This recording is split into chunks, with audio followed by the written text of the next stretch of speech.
بسم اللہ الرحمن الرحیم۔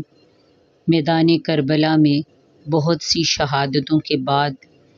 جب اہل بیت اطہار کے بچ جانے والے لوگوں کو اسیر کر کے کوفہ لے جایا گیا تو کوفہ والوں نے جب ان کو دیکھا تو آہوازاری کرنا شروع کر دی،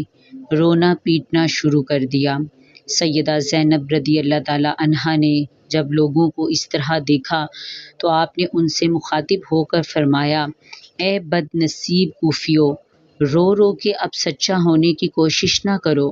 اہل بیت رسول کے خون سے اپنے ہاتھوں کو رنگنے والے تم خود ہی تو ہو، امام حسین رضی اللہ تعالی عنہ پہ تیر چلانے والے تم خود ہی تو ہو، ہمیں قیدی بنا کر یہاں لانے والے تم خود ہی تو ہو،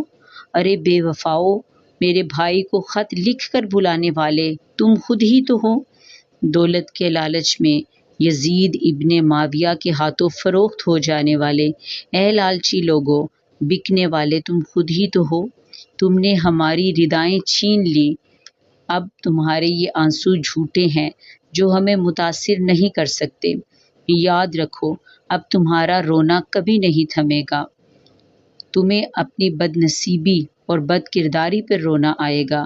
مگر تمہارا یہ رونا بے فائدہ ہے، کیونکہ تم نے اللہ اور اس کے حبیب کو ناراض کر لیا ہے، اب اللہ اور اس کا حبیب تم سے کبھی خوش نہیں ہوگا۔ استغفر اللہ۔